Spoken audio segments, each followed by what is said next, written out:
Цудоўна. Тады прапаную такі фармат працы. Я спачатку распавядаю ўсё, што паспею распавесці. Калі ў вас узнікаюць нейкія пытанні па ходу, каб не забыцца, пішыце іх у чацік, будзем іх пасля разбіраць, абмяркоўваць. Я буду старацца на іх адказаць. Калі чагосьці не ведаю, то я вам пра гэта скажу. Калі ведаю, то пастараюся адказаць.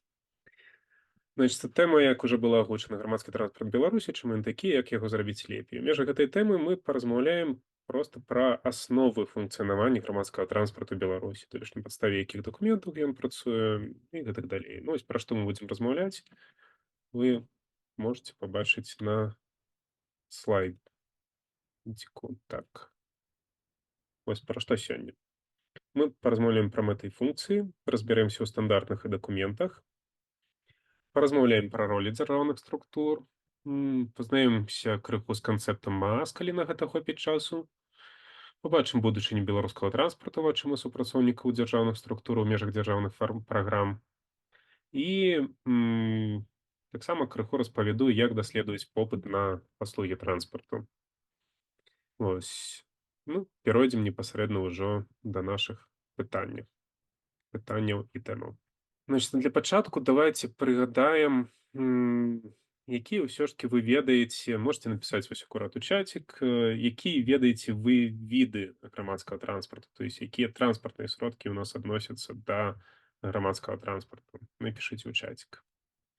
Пачынаючы ад класічных і некласічных, мажліва, ёсць нейкія нестандартныя, якія вы ведаеце. Што адносіцца да грамадскага транспарту? Першая падказка. Аўтобусы, канешне. Тралейбус, выдатна. Што яшчэ? Трамвай. Аўтобус, тралейбус, трамвай. Окей. Ну, тады пачнем пакрыху вось з цягнік, маршрутка, метрапалітэн, электробус. Цудоўны адказ. Значит, з аўтобусаў. Аўтобусы у нас з'яўляюцца самым распаўсюджаным відам транспарта, яны бываюць розных класаў і, адпаведна, рознага мэтавага прызначэння. Калі глядзець на малюнкі, які вы бачыце перад сабой, на фотаздымкі, то тут мы бачым аўтобусы ад самага вялікага да самага маленькага. Адпаведна, самы вялікі аўтобус, гэта вось, напрыклад, тут на фота, гэта МАЗ-215. Ён прызначаны для вялікіх пасажыраплыняў, для вялікіх гарадоў. Вось, наступная мадэль это МАЗ-107, ну, крыху ўжо састарэлая мадэль, але яна была як такой альтэрнатывай, што рабіць, калі ў нас не хапае кіроўцаў з патрэбнымі катэгорыямі. На аўтобус з гармонікам патрэбна катэгорыя ДЕ, а вось на аўтобус без гармоніка трохвосны патрэбна толькі катэгорыя Д. То бишь ужо прасцей знайсці чалавека, і тады выпускаўся вось такі вось аўтобусік. Ён там на 10 чалавек адрозніваецца па змяшчальнасці ад аўтобуса МАЗ-215. Адпаведна, гэты аўтобус таксама такі вось у наш ружовенькі, ён для перавозак на маршрутах з вялікімі плынямі людзей. Далей ідзе класічны самы распаўсюджаны, адзін з самых распаўсюджаных аўтобус, гэта МАЗ-103. Наступны беленькі аўтобус выкарыстоўваецца часцей за ўсё на прыгарадных перавозках, на міжгародніх перавозках, там ужо залежнасць таго, які там сядзенні ўсталяваны. У невялічкіх гарадах ён можа карыстацца як гарадскі. Вось, наступны аўтобус апошні, самая такая адносна новая мадэлька Нёманы, нашы аўтобусы таксама сярэдняга класу. Да, гэта аўтобус лічыцца сярэдняга класу. І апошні класічны прадстаўнік маршруткі, часцей за ўсё гэта Mercedes-Benz Sprinter. Вось. Гіпатэтычна, канешне, такія аўтобусы тыпу спринтера прызначаны для невялікіх пасажыраплыняў. Па факту іх проста працуе шмат на маршрутах, дзе ёсць шмат людзей. Ну, гэта не зусім правільна, але так яно ёсць. Увогуле, варта адзначыць, проста таксама для агульнага разумення, што аўтобусы бываюць некалькіх класаў. Бывае клас асабліва вялікай змяшчальнасці, вось гэта першыя два аўтобусы. Бываюць аўтобусы вялікай змяшчальнасці, гэта зелёненькі аўтобус. Бываюць аўтобусы сярэдняга класа, і яшчэ бываюць аўтобусы малага класа. Вось, адпаведна, бываюць аўтобусы па навукоўму, бываюць аўтобусы катэгорыі М1, М2 і М3. Ну, калі каму будзе цікава, пасля можете пагугліць, што гэта такое. Далей, як ужо было адзначана кімсьці з людзьмі, з удзельнікаў, у нас ёсць яшчэ тралейбусы. Таксама тралейбусы у нас бываюць асабліва вялікага класа і вялікага класа. Сярэдняга класа ў Беларусі тралейбусы не працуюць, хаця спробы іх вырабляць, в прынцыпе, ну, дакладней, ідэі былі. Вось, адпаведна, першы тралейбус гэта КСМ-333 асабліва вялікага класа, пасля тралейбус вялікага класа. Далей ідуць электробусы, адпаведна таксама электробус асабліва вялікага класа і электробус проста вялікага класа. Зелёненькія электробусы гэта ў нас у шклове, якія пачалі працаваць. Ну і трамваі. Трамваі могуць быць адзіночныя, могуць быць трамвайныя цягнікі, могуць быць сучлененыя трамваі з некалькімі секцыямі. Ну, ось такі, як чырвоны, працуюць у Мінску, наколькі я памятаю, 4 штукі. Вось такой, як зелёненькі, самы распаўсюджаны. Яшчэ яго нефармальна называюць усё ж такі такі рэльсавы тралейбус, як зелёненькі, бо ён не выконвае ролю трамвая ў класічным яго разуменні. Трамвай прызначаны для перавозкі вялікай колькасці людзей. Яго інфраструктура прызначана для перавозкі вялікай колькасці людзей. Зелёненькі ж вось гэты трамвай, КСМ-60-102, ён усё ж такі не валодае такой вялікай пасажыразмяшчальнасцю, і мала таго, ён яшчэ і не можа працаваць у складзе трамвайных цягнікоў. Гэта калі трамваі паміж сабой злучаюцца, адпаведна, ён не можа рэалізаваць увесь патэнцыял трамвая. Ось, мы прыгадалі, якія ёсць віды транспарту. Тут яшчэ прыгадвалі пра цягнікі. Ну, пра іх мы сёння будзем размаўляць мала. Больш будзем казаць пра тое, што ездзіць па зямлі, і пра трамваі, мажліва. А, На сёння электрычны транспарт атрымаў, ну, атрымлівае такое другое развіццё. Праўда, гэта ў нас адбываецца за кошт электробусаў у першую чаргу. Вось у гэтым годзе паабяцалі у горадзе купіць, ну, у Мінску ўсё ж такі купіць там энную колькасць трамваяў. Мазыр збіраецца абнавіць свае трамваі. Ось электробусы ў нас усе гарады, у якіх вялікія гарады спрабуюць карыстацца электробусамі. Вось у нас 2 гарады выбралі, Жодзіна і Шклоў, здаецца, для таго, каб замяніць усе аўтобусы электробусамі. Наколькі гэта апраўдана, ну, гэта на сённяшні дзень усё яшчэ дыскусійнае пытанне. Было даследаванне адносна нядаўна, згодна з якім электробусам з пункту гледжання там экалогіі, укладвання ў інфраструктуру зручней і выгадней у нейкім сэнсе замяняць менавіта аўтобусу, то бишь той шлях, па якім пашлі, напрыклад, Жодзіна і Шклоў. Але як гэта спрабавалі рабіць у Мінску, калі электробусам спрабавалі замяніць тралейбус, гэта неправільны падыход у тых гарадах, дзе існуе развітая кантактная сетка тралейбуса. Еўрапейскія гарады таксама спрабуюць працаваць з электробусамі больш акуратна, але вось асобныя гарады ўсё ж такі прыходзяць да таго, што з улікам таго, што гэтыя самыя электробусы пасля прыйдзецца з іхнімі акумулятарамі нешта рабіць. А яшчэ ёсць экалагічныя розныя патрабаванні, то давайце, можа быць, падумаем над чым-небудзь іншым. І вось пад чым-небудзь іншым можа разглядацца ўсё ж такі ўжо тралейбус, альбо тралейбус з павелічаным аўтаномным ходам, альбо вось вельмі доўгія тралейбусы, вось салярысы там з 3 вузламі сучленення. Вось зараз Прага закупала нядаўна на маршрутны аэрапорт. Вось, і ўсё ж такі паглядаюць крыху ў бок развіцця, мажліва, тралейбуса, асабліва там, дзе ёсць хаця б нейкія рэшткі інфраструктуры, якую можна аднавіць пад рух тралейбуса. Карацей, варта тут самае галоўнае, што тут варта адзначыць, што кожны від транспарта мае сваю ролю і сваё месца ў залежнасці ад аб'ёма прагназуемых перавозак. Чым больш аб'ём перавозак, тым больш правазны транспарт мы выбіраем. Самы правазны транспарт гэта электрацягнікі, напрыклад, як нашы там умоўныя гарадскія лініі ці класічныя рэгіянальныя лініі. Пасля ідзе метрапалітэны ў гарадах часцей за ўсё. І ў гарадах часцей за ўсё ў нас выкарыстоўваюцца ўсё ж такі метрапалітэн у вялікіх гарадах. У Беларусі гэта толькі адзін горад Мінск. Ось электрацягнікі там, дзе дазваляе гэта інфраструктура рабіць, сэнсе, дзе ёсць развітая лінія чыгункі. Але для беларускіх гарадоў найбольш актыўна выкарыстанне ўсё ж такі ідзе аўтобусы, радзей тралейбусы. Ну, пра трамвай у нас сталі крыху забываць, хаця трамвай ён ідзе наступным па правазнай здольнасці пасля метрапалітэна. Пасля ідзе ўжо тралейбус, пасля тралейбуса ідуць электробусы і аўтобусы. Ну, тут уже хто з іх больш возіць, гэта таксама ўжо ў залежнасці ад сітуацыі, якім чынам разлічваць гэтую самую правазную здольнасць. Эм,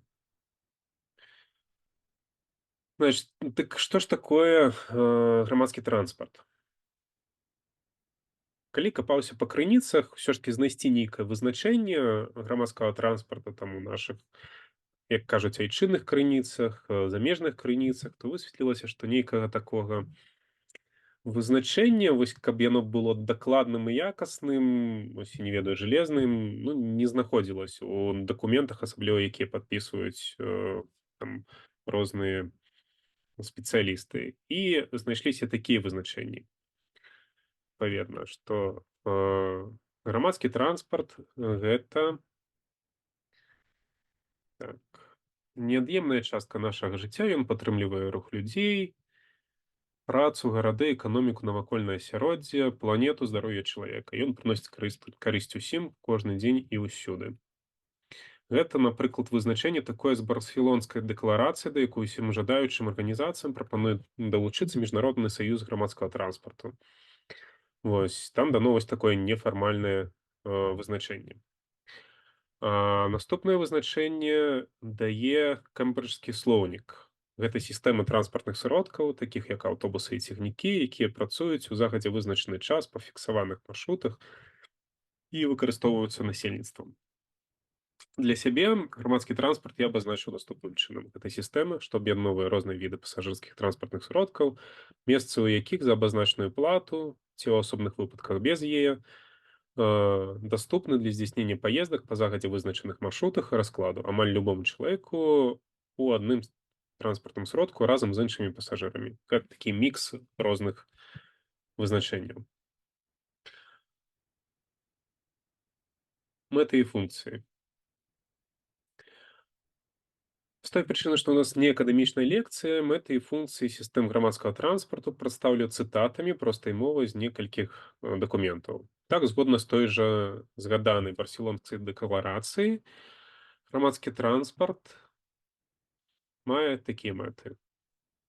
Робіць паездкі недарагімі, дасяжнымі розным людзям.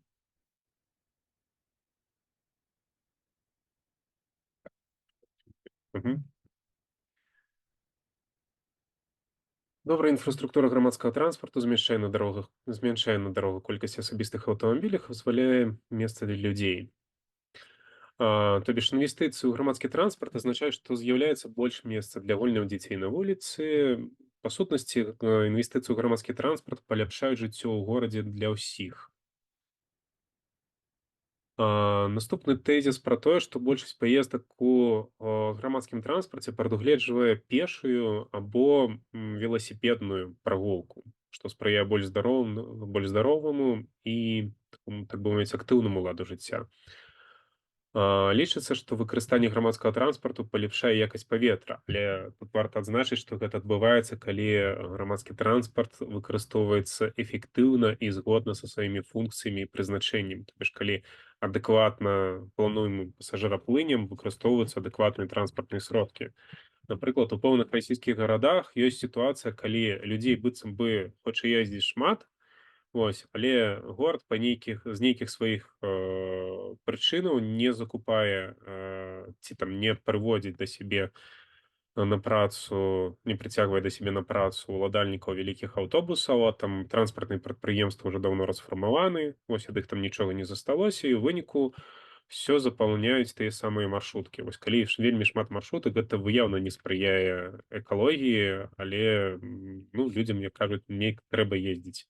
Вось, таму гэта такая часовая мера, якая з часова ператвараецца ў нешта пастаяннае. І пакуль не знаходзяцца ў горадзе нейкія энтузіасты, якія гатовы змяняць сітуацыю да лепшага, энтузіасты менавіта з транспартнай сферы, з тых, хто гатовы працаваць у сферы грамадскага транспарту, з тых, хто гатовы гэта змяняць, то гарады застаюцца вось з такім крыху недаразвітым альбо нават паразітным відам транспарта, як толькі маршруткі ці пераважна маршруткі. Ам, Па сутнасці тэзіс дублюе тэзіс пра інфраструктуру, што змяншаецца колькасць аўтамабіляў, адначасова змяншаецца аб'ём руху па вуліцах і па дарогах, што ў свой час прыводзіць да зніжэння ўздзеяння э, транспартнага шуму, забяспечваецца лепшы сон, змяншаецца колькасць выпадкаў гіпертаніі. Гэта таксама прыводзіць, гэта цытата з той самай барселонскай канвенцыі, дэкларацыі. Павялічваецца бяспека руху. Ну, адпаведна, чым меней трафік на дарогах, тым лепшы ўзровень бяспекі руху. Гэта калі зусім спрошчана. Грамадскі транспарт звязвае людзей з працай, навучэннем, адпачынкам, падтрымлівае турызм, павялічвае кошт зямлі і маёмасці, дапамагае ўсім раёнам развівацца. Ёсць падлікі еўрапейцаў аб тым, што 1 еўра, укладзены ў грамадскі транспарт, прыносіць да 4-5 еўра мясцовай эканоміцы. Вось. Расіяне спрабавалі таксама падлічыць. Вось еўрапейцы падлічылі, што атрымліваецца 4-5 еўра. Расіяне чамусьці налічылі ажно на 1 рубль, укладзены ў тэму грамадскага транспарту, прыходзіць да 30 рублей прыбытку. То бишь там ажно 30-кратная розніца. Ну, тут звярну увагу, што менавіта размова ідзе пра мясцовую эканоміку. То бишь гэта не значыцца, што вы ўклалі умоўна 1 еўра ў грамадскі транспарт, і вам тут жа прыйшло на наступны дзень 5 еўра. Гэта значыцца, што транспарт даў мажлівасць людзям даязджаць да атрымання нейкіх паслугаў, да нейкай працы, да таго ж самага кіно, да тэатра, да кафэшкі. Адпаведна, людзі пакідаюць грошы ўжо там, людзі пакідаюць грошы ў цэнтры горада ці ў тых месцах, куды б яны не маглі дабрацца пешкі ці не маючы машыну. З улікам того, што грамадскі транспарт везе больш людзей, то адпаведна большай колькасці людзей у нас заадно і дазваляецца ну, в сэнсе большая колькасць людзей можа і скарыстацца гэтымі самымі паслугамі. Адпаведна, большая колькасць падаткаў, і вось такім чынам, ускосным чынам прыносіцца прыбытак гораду. Вось такая вялікая розніца з'яўляецца. Ну і яшчэ адна мэта ці функцыя. Грамадскі транспарт спрыяе занятасці насельніцтва. Гэта адзін з найбуйнейшых працадаўцаў на мясцовым узроўні, які забяспечвае бяспечныя працоўныя месцы. У сектары працуюць разнастайныя супрацоўнікі з самым розным вопытам работы, які імкнуцца да павелічэння занятасці жанчыны, ўмацаванні сацыяльнай інтэграцыі. Пры такой жа інвестыцыі ў грамадскі транспарт стварае на 25% больш працоўных месцаў, чым, напрыклад, інфраструктура, звязаная з будаўніцтвам дарог. Ну і яшчэ апошні тэзіс: грамадскі транспарт падтрымлівае гарады жывымі. На яго станцыях людзі могуць збірацца разам, сустракацца, рабіць пакупкі, а лініі грамадскага транспарта становяцца часткай сэрца горада, якое б'ецца. Вось такі тэзіс прыводзіць барселонская канвенцыя. А вось уже якімі мусяць быць прыпынкі ці якімі яны могуць стаць, гэта ўжо таксама залежыць ад тых, хто іх будуе. Напрыклад, у Нідерландах неяк нядаўна эксперыментавалі, будавалі проста прыпынак, і на гэтым прыпынку была адразу на прыпынку зроблена дзіцячая пляцоўка. Вось. Ці на прыпынках могуць знаходзіцца нейкія кропкі прыцягнення, то бишь крамы, я не ведаю, умоўныя цурульні, то бишь тыя аб'екты, якія людзі могуць завярнуць, нешта зрабіць у іх, пакуль яны чакаюць транспарт, ці калі не спяшаюцца на работу, калі, напрыклад, звяртаюцца з работы. Беларускі транспарт працуе ў адпаведнасці з пэўнымі стандартамі. Ёсць у нас такі дакумент сістэма дзяржаўных сацыяльных стандартаў. У гэтых стандартах прапісана шмат чаго, напрыклад, якой тэмпературы мусіць быць вада ў вашай кватэры, як часта мусіць вывозіць смецце ад дома. Вось, і шмат яшчэ чаго іншага. Але там мы спынімся толькі на тым, што тычна грамадскага транспарту. Значыць, пачнем з простага, з абслугоўвання вёсак. Напрыклад, згодна з гэтым стандартам, транспартнае абслугоўванне вёсак адбываецца у залежнасці ад колькасці насельніцтва ў гэтых самых вёсках.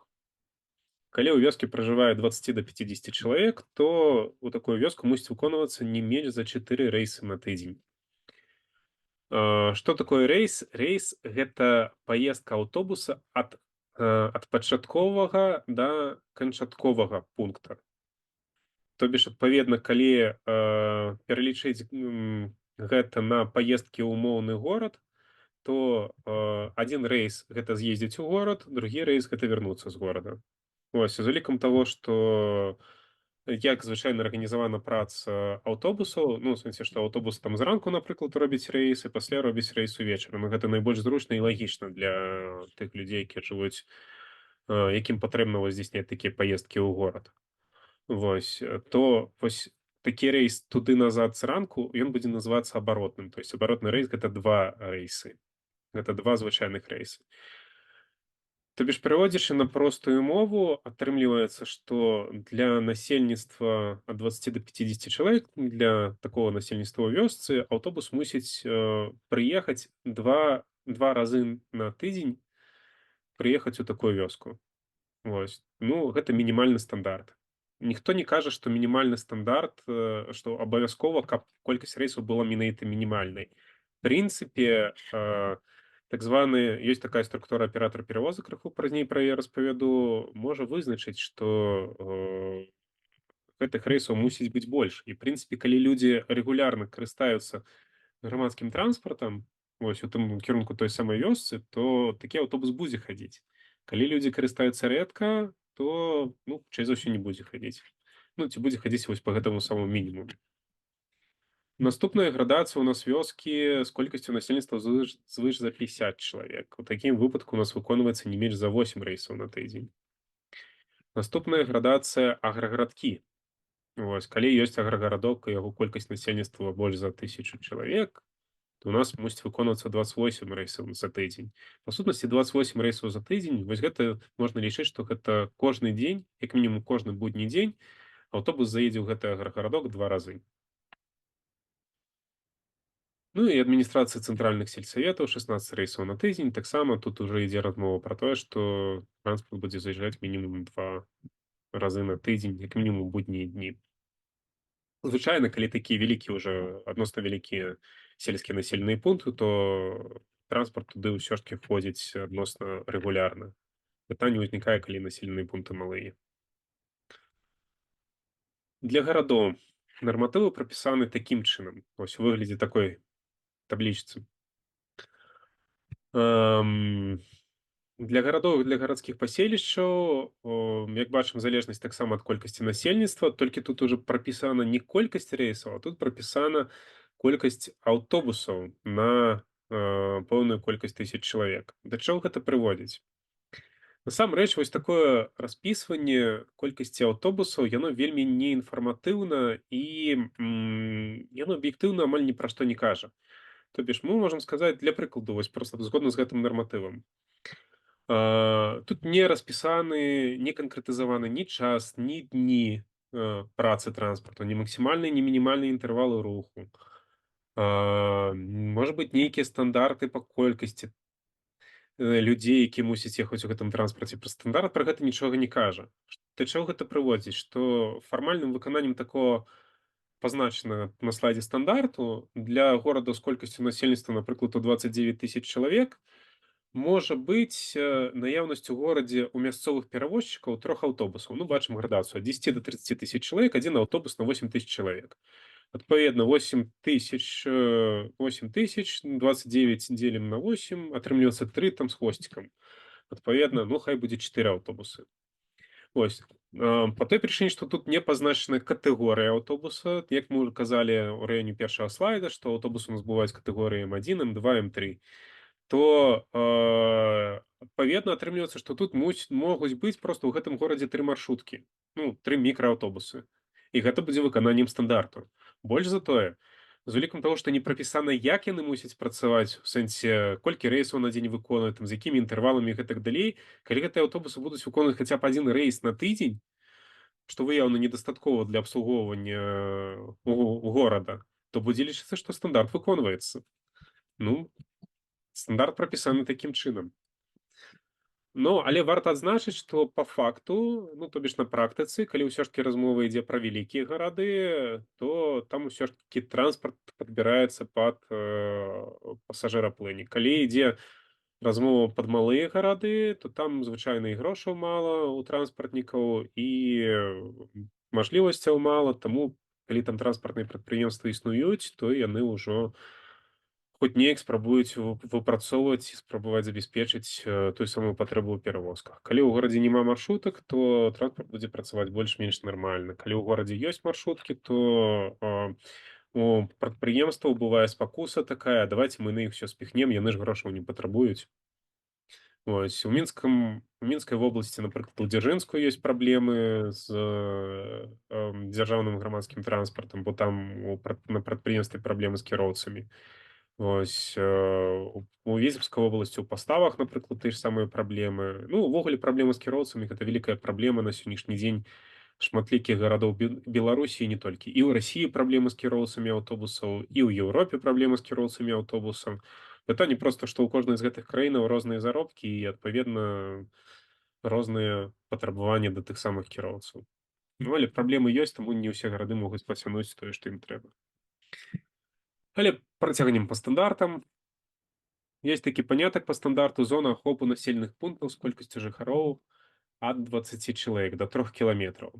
Вось спрабуйце патлумачыць. Вось давайте таксама ў чацік напішыце, як вы разумееце гэты стандарт. Да, адзінае папрашу дапамогі. Я чацік зараз не бачу, таму калі там нешта напішуць, Добра, да, каб сказалі. добра. Але пакуль што нічога не пішуць. Калі што, Окей. можаце сказаць Да. голасам, калі Да, можна і голасам, у прынцыпе, да, тут можна доўга апісваць. Дык як вы разумееце гэты стандарт? Зона ахопу. Ну, может быть, как бы в этой зоне обязательно должен ходить какой-то автобус, хоть как. В этом как бы смысл. Да. Ну, чтобы людям идти не больше, чем 3 километра от своего населенного пункта к остановке. Типа Ну, такого что-то. в прынцыпе, транспартнікі яго менавіта так і разумеюць, о тым, што калі ў населеным пункце пражывае хаця б 20 чалавек і каля на адлегласці да 3 кіламетраў ад гэтага населенага пункта ёсць нейкі прыпынак, праз які ходзіць хаця б раз на тыдзень аўтобус, то лічыцца, што транспартны стандарт для гэтага населенага пункта забяспечаны і выкананы. Вось відавочна, што пераадоленне такой адлегласці для маламабільных катэгорый грамадзян можа выклікаць праблемы.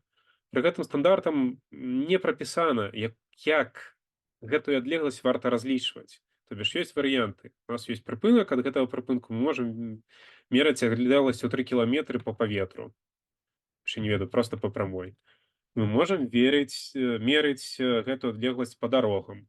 Зноўку, калі мы гэтую адлегласць разлічым, яна мусіць разлічвацца да пачатку населенага пункта, да канца вёскі, да першага дома ў вёсцы, да крайняга дома ў вёсцы, да крайняга жылога дома ў вёсцы, да, я не ведаю, там, да ўмоўнага машыннага двара і гэтак далей. То бишь вось усё гэта настолькі не канкрэтызавана, што па сутнасці гэты стандарт кожны чалавек, які карыстаецца для напісання адказаў на звароты, можа трактаваць па-свойму. Вось які правільны адказ, насамрэч яго няма. Ён прапісаны менавіта такім чынам.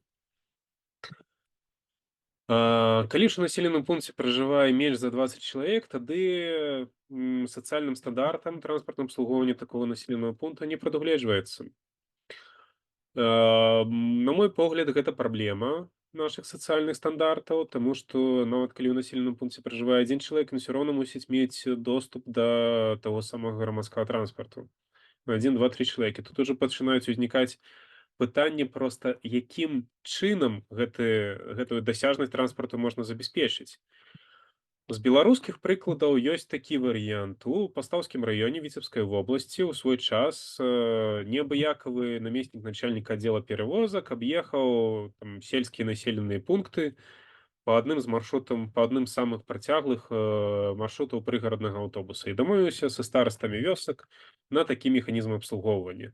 Што да вас аўтобус па сацыяльнаму стандарту мусіць заязджаць, напрыклад, пару разоў, 2 ці 4 разы на тыдзень, у залежнасці ад велічыні гэтага населенага пункта. Але да вас заязджаць незручна. Вось. І калі вы разумееце, што калі аўтобус да вас заязджае, то ён траціць лішняе паліва на заезд да вас, ад вас ніхто не едзе, гэта нерацыянальна. Таму давайте прыдумаем нейкі іншы механізм. Распрацавалі на такі механізм, што калі з гэтай вёскі хтосьці збіраецца ехаць, то гэты чалавек паведамляе старасці вёскі. Стараста вёскі не пазней, чым накануне, то бишь за дзень да адпраўлення аўтобуса, да прыезда аўтобуса, тэлефануе дыспетчару і кажа, што вось з нашай вёскі заўтра будзе чалавек. Адпаведна, аўтобус тады ў гэтую вёску заязджае. Калі такого званка не паступіла, то аўтобус туды не заязджае, праязджае міма. Відавочна, што такое рашэнне, да, яно эканоміць паліва, яно не зусім аптымальнае, хаця б з таго пункту гледжання, што рабіць, калі ў нейкай вёсцы апынуўся нейкі выпадковы чалавек, які не ведае пра гэтыя правілы. Ён прыйшоў па раскладу на прыпынак, а там аўтобуса няма. І ён неяк не даведаецца, што яго не будзе. Ну, адзінае, што ўсё ж такі на гэтых прыпынках у пастаўскім раёне вешаюць яшчэ тэлефон дыспетчара. Маўляў, можаце патэлефанаваць дыспетчару, там спраўдзіць інфармацыю. Ёсць падыход такі як мабільнасць па запыту больш шырокі. Ну, вось гэта таксама як элемент мабільнасці па запыту, то бишь перасоўванне па запыту.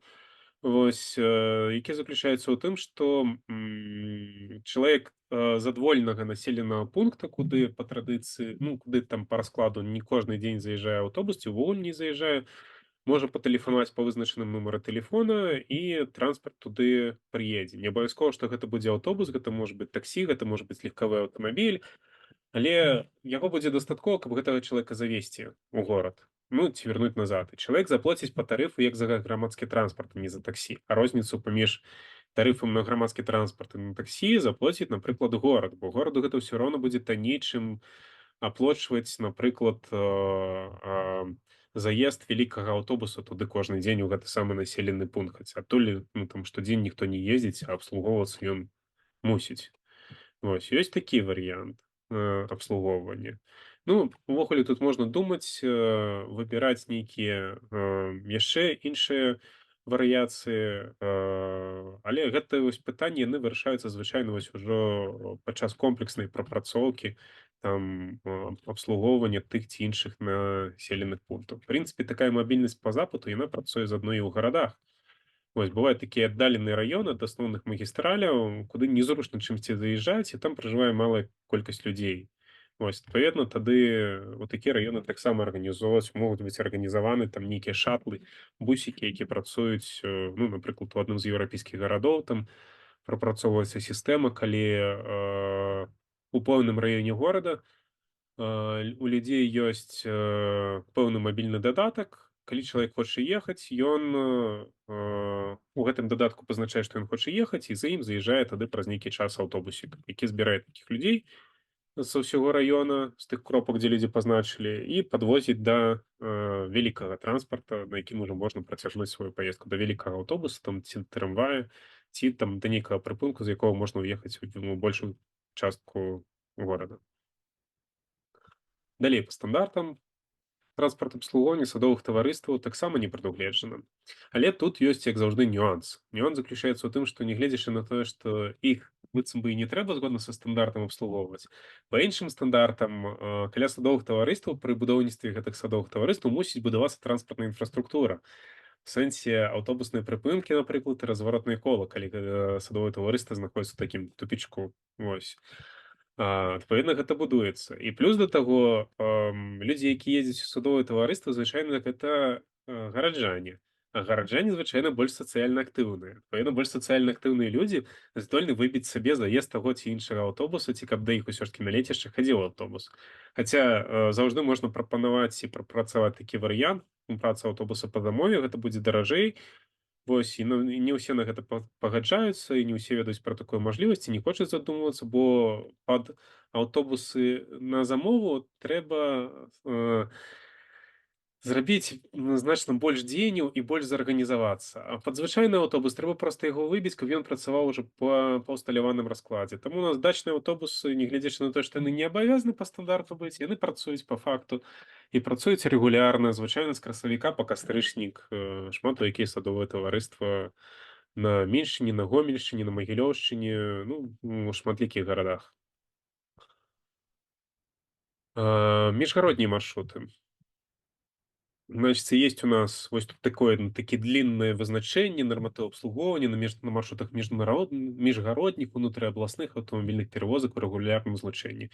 З гэтым мы можам для сябе вызначыць яшчэ некалькі тэрмінаў, аб тым, што у нас маршруты бываюць міжгароднія, унутрырэспубліканскія міжгароднія, унутрыабласныя міжгароднія маршруты. Вось маршруты могуць быць у рэгулярным злучэнні, у нерэгулярным злучэнні. Рэгулярнае злучэнне гэта калі аўтобус працуе па раскладу, нерэгулярнае злучэнне гэта калі аўтобус працуе на замову. Умоўныя маршруткі, якія працуюць не ад аўтавакзалаў, часцей за ўсё па дакументам яны працуюць у нерэгулярным злучэнні. Значыцца, паміж гораду у нас па стандарту прапісаны штодзень адзін абарот ці 2 рэйсы паміж раённым і абласнымі цэнтрамі, што таксама выяўна мала. Калі мы паглядзім на месцы канцэнтрацыі маршрутак і паспрабуем іх падбіць, ну, в сэнсе палічыць іх колькасць, якія працуюць у міжгароднім злучэнні, то можна атрымаць даволі вялікія лічбы. Год 5 таму я, нават ужо можа быць болей, у раёне вакзала я са сваім калегам па былой працы мы пахадзілі, запытваліся у маршрутчыкаў, а колькі у вас аўтобусаў працуе на тым ці іншым кірунку. Ну і мы тлумачылі гэта рэальна тым, што разглядалася мажлівасць людзей легалізаваць, ну то бишь адправіць, каб яны рабілі адпраўленне з аўтавакзала, а не з умоўнай вуліцы Кірава, з паркоўкі ці яшчэ адкуль-небудзь. На той час гэта было вельмі актуальна. Вось. І таму мы запытваліся прыкладна аб колькасці аўтобусаў, што працуюць па маршрутах. Тады атрымаліся такія цікавыя лічбы, што на Наваполацк штодзень курсуе 80 маршрутак, на Віцебск, здаецца, 60, на Салігорск там пад 100, на Магілёў, по-мойму, 60 ці 80. Ну, карацей, лічбы там вельмі моцна ўражвалі. То есть у нас атрымлівалася, што фактычна па кожным з кірункаў у нас кожныя 10-20 хвілін, ну, як мінімум некалькі разоў на гадзіну адпраўляюцца мікрааўтобусы. Пры гэтым стандарт сцвярджае, што мусіць выконвацца ўсяго толькі адзін абарот. Ну, на сённяшні дзень гэта ўжо дакладна не актуальны стандарт. Калі хто захоча бліжэй пазнаёміцца са стандартамі, пасля можаце паглядзець у слайдах, вось пералік гэтых самых стандартаў, дакументаў, дзе гэты стандарты могуць паглядзець.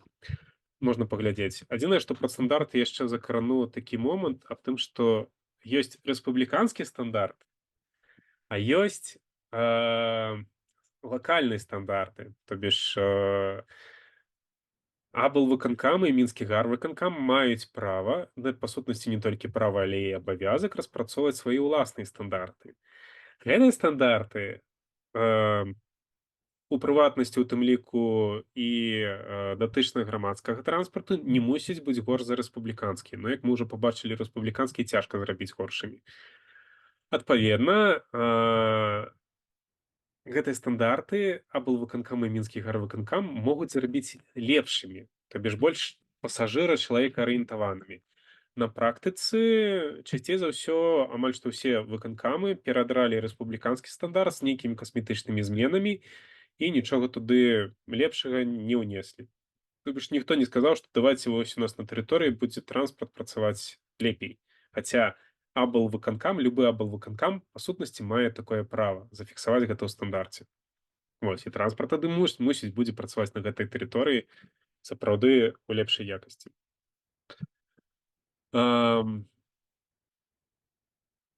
Такім чынам, на працу грамадскага транспарту могуць уплываць самімі дакументамі уже не толькі нейкая абагульненая дзяржава як вялікі інстытут, як вялікая інстытуцыя, але і непасрэдна аблвыканкамы і мінскі гарвыканкам. Дарэчы, аблвыканкамы і мінскі гарвыканкам з пункту гледжання грамадскага транспарту з'яўляюцца замоўцамі перавозак, то бишь яны мусяць вызначаць, ну, калі па-простаму, яны мусяць вызначаць палітыку працы транспарта на сваёй тэрыторыі. Гэта менавіта выканкамы.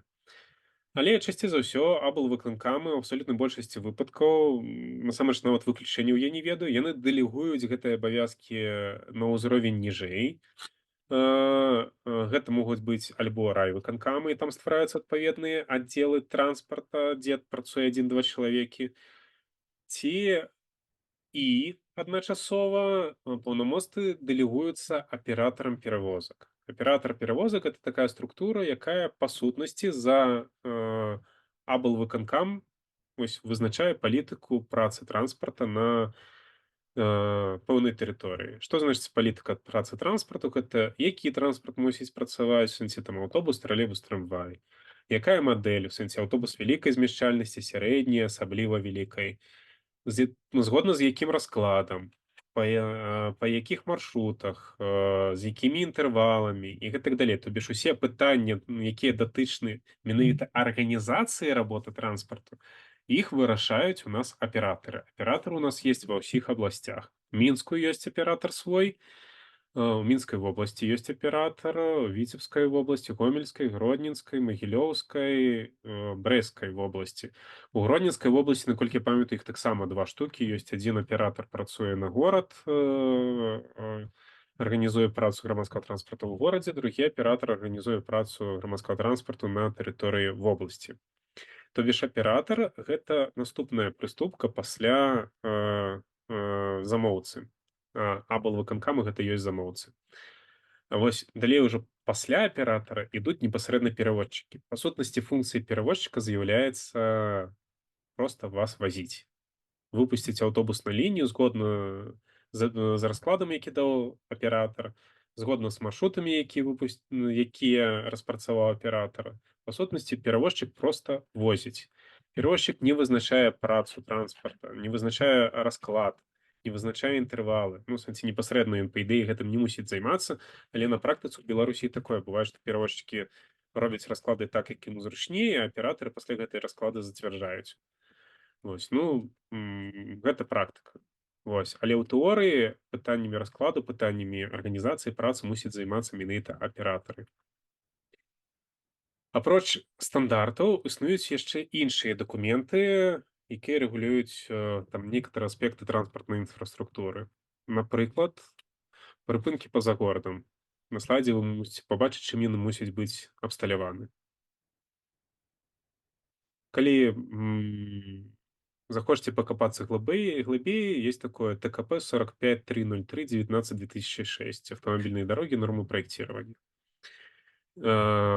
Есть еще постановление Министерства архитектуры и строительства 27 ноября о подтверждении введения в действие строительных норм СН 30103/2020, якім рэгулюецца, вось гэтай пастановай рэгулюецца далёкасць падыходаў. Мы памятаем, што яны былі прапісаны ў стандартах, але вось адлегласць пешаходнага падыходу да прыпынкаў прыгарадных аўтобусаў згодна з меркаваннем Міністэрства архітэктуры і будаўніцтва мусіць быць не больш за кіламетр.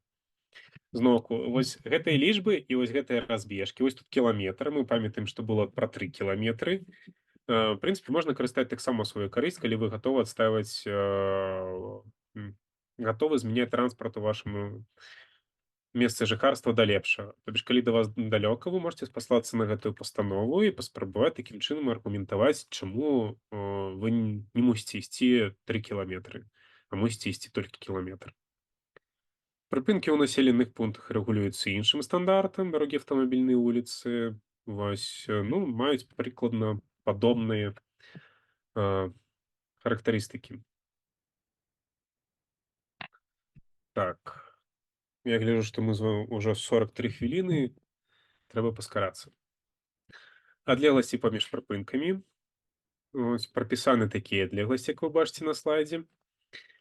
По прыгарадным перавозкам, на прыгарадных перавозках недавно, вось літаральна зімой былі ўнесены змены ў правілы перавозак. Адпаведна, калі раней гучала, што адлегласці паміж прыпынкамі мусіць быць не менш за 1500 метраў, што таксама, як бачым, зашмат, то цяпер прапісалі проста, што колькасць прыпынкаў вызначаецца замоўцай ці аператарам пасажырскіх перавозак у рэгулярным злучэнні, што больш карэктна. Як далёка ісці да прыпынку, калі вы жывеце ў горадзе? Адлегласці. Тут варта маленькае тлумачэнне. Малапавярховая забудова — гэта звычайна 1-2 паверхі, сярэднепавярховая да 5, шматпавярховая больш за 5. Вось буйны, ну і далей у залежнасці ад таго, які вялікі горад. Мы закранулі тэму стандартам, але стандарты, як мы разумеем, гэта мінімальныя параметры абслугоўвання. Відавочна, што нейкім чынам трэба вызначыць рэальныя лічбы, каб зразумець, куды і які від транспарту ўсё ж такі можна ці варта запусціць. Ну і на падставе свайго разумення аб плынях пасажыраў адказныя асобы прымаюць рашэнне па рабоце ці закрыццю пэўных маршрутаў. Як думаеце, як можна зразумець попыт на паслугі грамадскага транспарту? Давайце таксама голасам, каб эканоміць час. Як мы можам вызначыць попыт? Кідайце ідэі любыя. Ну, в первую очередь, через оплату проезда, скорее всего. Як варыянт, яшчэ варыянты?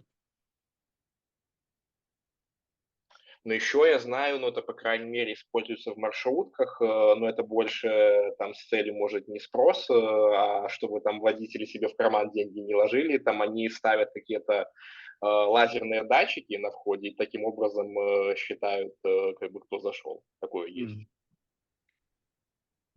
Так, ёсць такі варыянт. В прынцыпе, Алексей у нас сёння самы актыўны. Все астатнія сядзяць і слухаюць. Гэта таксама добра. Такім чынам, як палічыць? Сапраўды можна палічыць, напрыклад, па білетах. Вось. То бишь мы ацэнім колькасць прададзеных у ідэале праездных білетаў. Праездныя білеты нам дадуць мажлівасць сфармаваць попыт на транспарт, рэгулярны попыт на транспарт цягам месяца, напрыклад. Вось, але калі папяровыя білеты яны даюць інфармацыю проста пра колькасць людзей, якія плануюць карыстацца транспартам ці будуць карыстацца транспартам, вось цягам месяца, але калі яны будуць карыстацца, ў сэнсе, у які час сутак, напрыклад, па якім маршруту будуць ездзіць, то папяровымі білетамі мы не вызначым. Ось тады мы можам выкарыстоўваць электронны білет, электронная сістэма аплаты праезду. Напрыклад, вось тая сістэма, якая працуе ў Мінску, з бескантактнымі смарт-картамі, яна дазваляе збіраць і акумуляваць інфармацыю аб тым, па якіх маршрутах ездзіць чалавек. Ну, у сэнсе, як мінімум, з улікам того, што наша сістэма падразумевае аплату праезду на ўваходзе, мы можам заўжды, ну, цягам дня паглядзець, вось адна картка адзначылася ў першы раз на такім прыпынку, у другі раз на такім прыпынку, пасля ўвечары з іншага прыпынка, з трэцяга прыпынку і вярнуўся зноўку на першы. І такім чынам сфармаваць маршрут руху пасажыра. Зразумець, якімі відамі транспарта карыстаецца, якімі маршрутамі, і на падставе гэтага заняцца аптымізацыяй маршрутнай сеткі. На практыцы, ну, я не чуў, каб аптымізацыя на падставе гэтых білетаў ўсё ж таки хтосьці займаўся. Бывае, што правяраецца тэорыя, што, маўляў, транспарт ходзіць па білетам пусты, вось, ну, вось па гэтым самым па БСК. То бишь там, тыпу, ніхто іх не прабівае, ну, не прыкладвае, адпаведна, можа быць, аўтобус пусты ходзіць, а высвятляецца, што не пусты, проста людзям лянота. Таму лепей, калі вы карыстаецеся грамадскім транспартам, асабліва калі там працуе электронная сістэма аплаты праезда, прыкладвайце праезны, прабівайце талончык, таму што тады вы будзеце палічаны, а калі вы будзеце палічаны, тады па статыстыцы маршрут ваш наўрад ці будзе зачынены. Ён можа быць аптымізаваны, там крыху перагледжана схема, але наўрад ці хто-небудзь будзе зачыняць маршрут, на якім рэгулярна ездзіць вялікая колькасць людзей. Калі ж людзі не набываюць білеты, едуць зайцам, ну, в прынцыпе, гэта, як кажуць, выбар людзей, але асабліва, што тычыцца якіх-небудзь прыгарадных маршрутаў, міжнародных маршрутаў, то вось там гэта асабліва крытычна.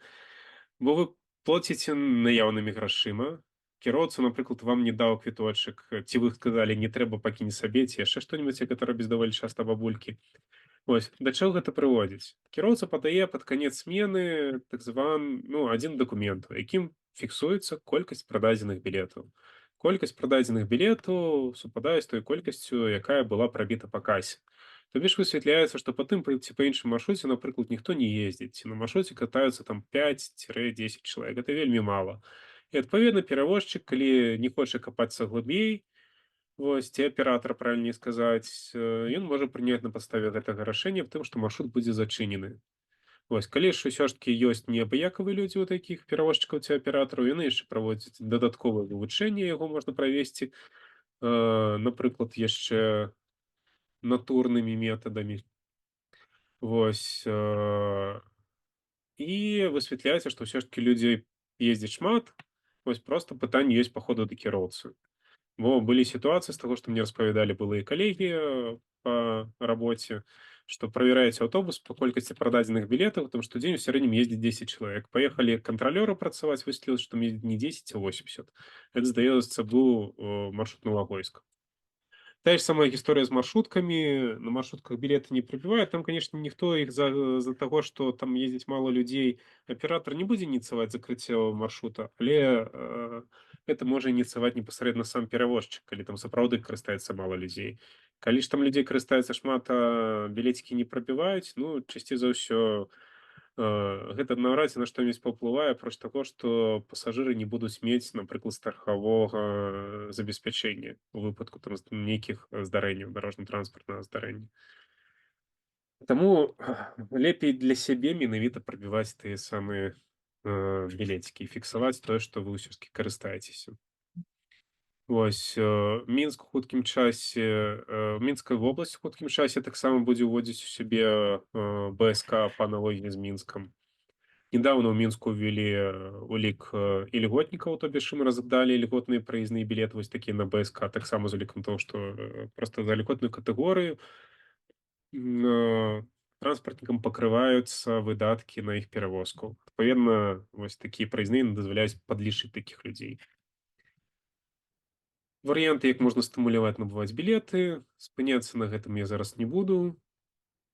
Лепей яшчэ чого-нибудь распавяду. Вылучэнне пасажыраплыняў. Вось тое, што было сказана, гэта па білетах, мажліва. Аўтаматызаваны збор інфармацыі, тое, што вось пра датчыкі было сказана. Яшчэ можна ўсталяваць камеру над уваходам, плюс дадатковае праграмнае забеспячэнне, даволі дакладныя атрымліваюцца падлікі. Ёсць яшчэ натурныя даследаванні. Натурныя даследаванні гэта калі прыходзіць чалавек, спецыяліст з аддзела перавозак, напрыклад, і проста лічыць людзей па галавам, колькі людзей увайшло ў аўтобус, колькі выйшла. Ёсць людзі, якія катаюцца ў аўтобусах, так і лічаць людзей па галавам па ўсім дзвярам, колькі людзей увайшло ці выйшла на канкрэтным прыпынку.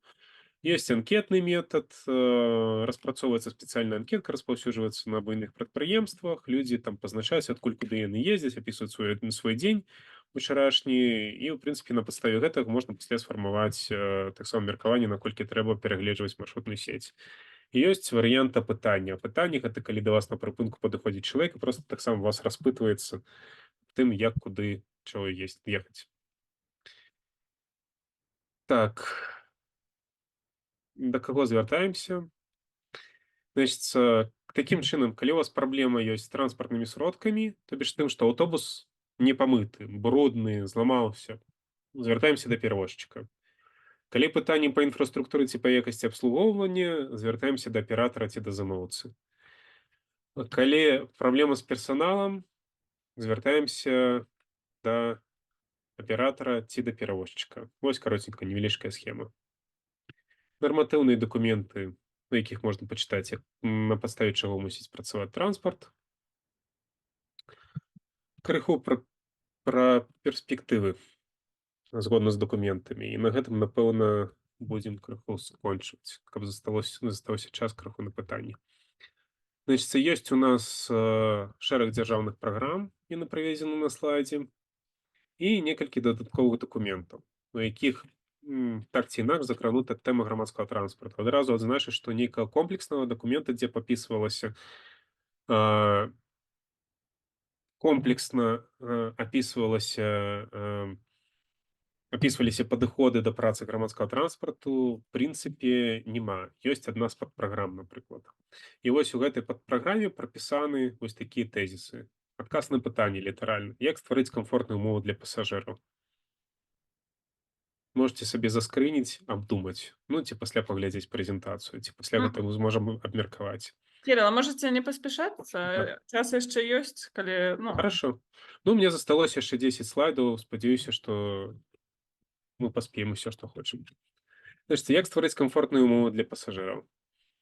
Мы бачым вось такія падыходы, то бишь зручны доступ да паслугаў, пашырэнне сучасных геаінфармацыйных навігацыйных камунікацыйных сістэм, новыя тарыфы, ну і гэтак далей. То бишь нейкія такія рэчы прапісаны. Нейкія пункты можна лічыць спрэчнымі, нейкімі неспрэчнымі, но ў прыватнасці вось гэта як бачыць заканадаўца, ну, стваральнік, распрацоўнік дзяржаўных праграм, падыход па паляпшэнню умоваў праезду пасажыраў. А вось як бачыцца пытанне забеспячэння прыбытковасці працы транспартных арганізацый.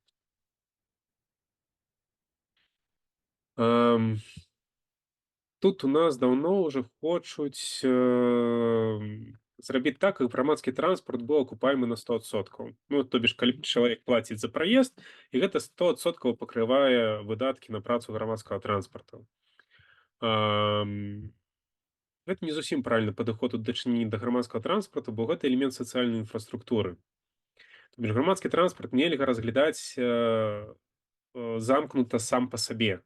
Вось калі мы яго пачынаем разглядаць як сам па сабе, то гэта бездонная бочка, у якую проста ўліваюцца грошы, і яны нічога не прыносяць.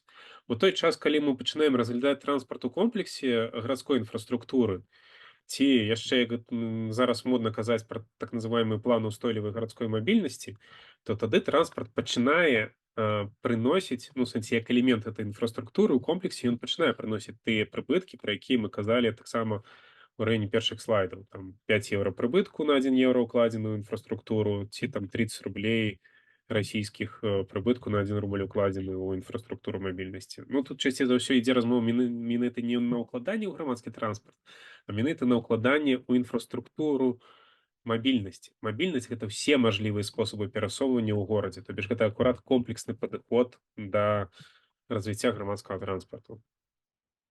Вось, но пакуль што стваральнікі дзяржпраграмы, ну, такого шляху не бачаць. Шлях павелічэння тарыфаў, вылучэння дадатковых сродкаў, вось, і там якім-небудзь чынам падумаць, як бы яшчэ пераразлічыць вось гэтую самую транспартную работу, якая непасрэдна аплачваецца перавозчыкам. Ну, адзін з пунктаў вось таксама вырваны з кантэкста дасканаленне маршрутнай сеткі гарадскіх і прыгарадных перавозак. Яна і так адбываецца па сутнасці, і дасканаленне тут усе чытаюць як аптымізацыя. Што такое аптымізацыя? З пункту гледжання транспартнікаў часцей за ўсё гэта зменшэнне колькасці рэйсаў. Вось, ці там скарачэнне часу працы грамадскага транспарту. Вось, таму гэта не заўжды добры варыянт. Тут патрабуецца зноўку таксама больш комплексны падыход, калі мы пераглядаем усю сетку горада і пажадана лепей ствараем нейкія планы мабільнасці.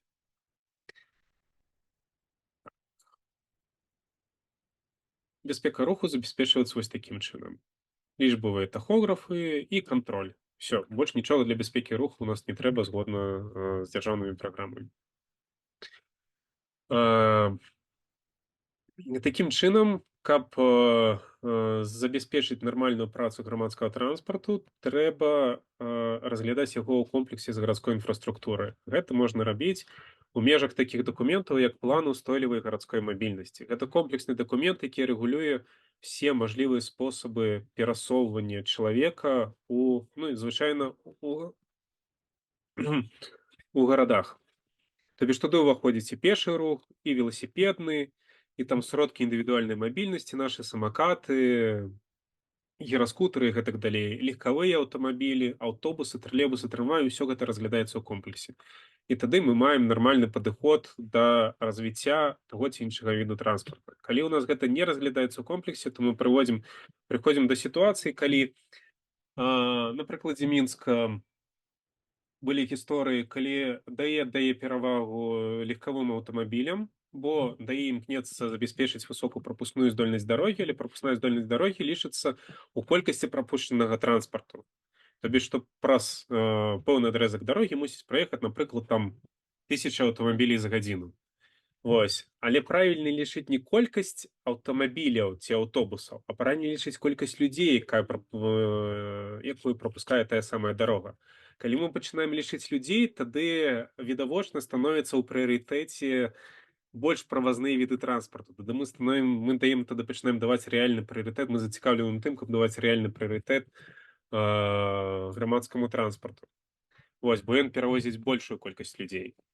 Вось, і пра гэта таксама ёсць план устойлівай гарадской мабільнасці. Гэта адзін з аспектаў. І, дарэчы, яшчэ ў 2017 годзе ДАІ правяла ў адным з дакументаў, што іх мусіць распрацоўваць усе буйныя гарады. Але я ведаю, што ў Беларусі такія планы ў выніку распрацавалі, здаецца, Полацк, Новаполацк, быў сумешчаны план устойлівай гарадской мабільнасці. У Брэсце падобны план распрацоўваўся, і, здаецца, мажліва, ў Новаградку. Больш не ведаю іншых варыянтаў. Ну, то бишь, потом гэтую працу звярнулі ці змаўчалі, то бишь, больш яна не адбываецца.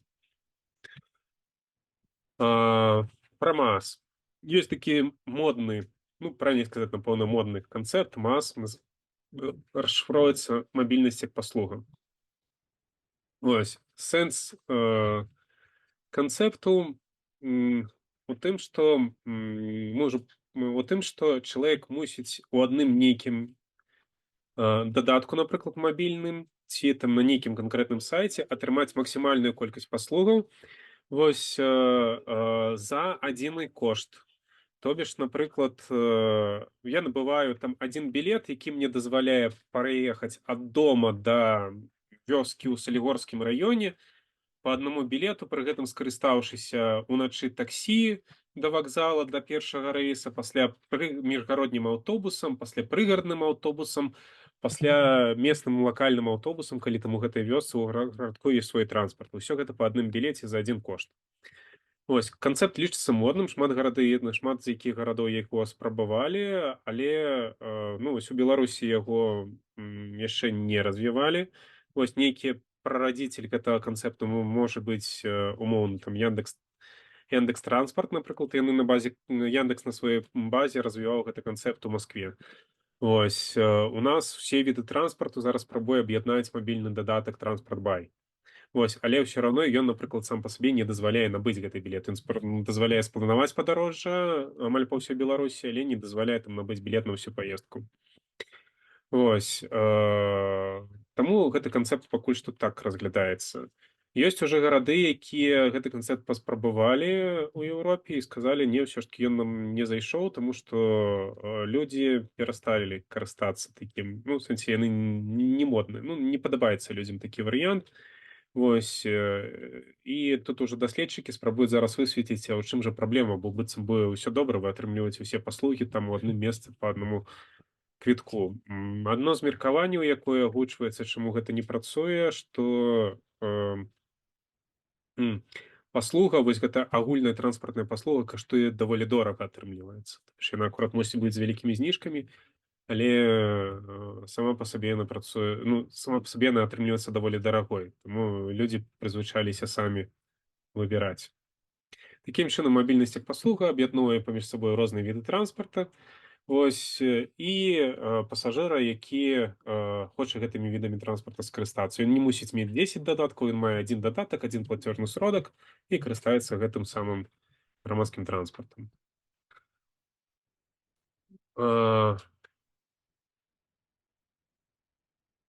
Вось так прыкладна выглядае піраміда мабільнасці, якую спрабуюць развіваць неабазнаныя гарады. Так выглядае піраміда мабільнасці здаровага чалавека. То бишь на першым месцы у нас мусіць быць экалагічныя спосабы перасоўвання, то бишь пешая хада, ровары, пасля грамадскі транспарт, аўтамабілі на апошніх месцах. І вось такім чынам, па ідэі, і мусіць развівацца грамадскі транспарт у гарадах. Ну і не толькі ў гарадах. Але у нас так атрымліваецца, што калі людзі не з'яўляюцца спецыялістамі, яны глядзяць на імгненныя эфекты. Здаецца, што калі купіць адразу шмат аўтобусаў ці запусціць шмат маршрутак, то гэта адразу палепшыць сітуацыю. Але калі мы прапрацоўваем вось гэтыя планы работы транспарту больш чым на 5 год, вось перыяд планавання ў Еўропе 20-25 год. Нават калі прыходзіць перавозчык працаваць на нейкі маршрут, з ім заключаюць дамову, могуць заключаць дамову на 10-20 год. Вось, тады перавозчык разумее свае перспектывы, ён разумее, што ён будзе працаваць, і людзі разумеюць, што гэты маршрут будзе працаваць. У нас дамовы з перавозчыкамі заключаюць на працу звычайна на 1 год. Вось, з дзяржаўнымі прадпрыемствамі могуць на 5 год заключаць. Зноўку, калі мы лічым кошт працы транспарту на 1 год, ён адзін. Ну, в сэнсе, лічбы выглядаюць інакш, чым калі мы разлічваем кошт працы транспарту на 50 год, як, напрыклад, гэта рабіў адзін фінскі горад. Вось, калі выбіраў, які транспарт развіваць. На 50 год самы выгадны транспарт атрымаўся вось для гэтага фінскага гораду трамвай. Калі ж палічыць на бліжэйшыя 3 гады, то самы танны для горада транспарт атрымаецца аўтобус. Просто чым больш мы часу лічым, тым больш мы улічым, напрыклад, яшчэ тэрміны службы транспарта. Вось. В прынцыпе, гэта прыкладна ўсё, што я хацеў распавесці.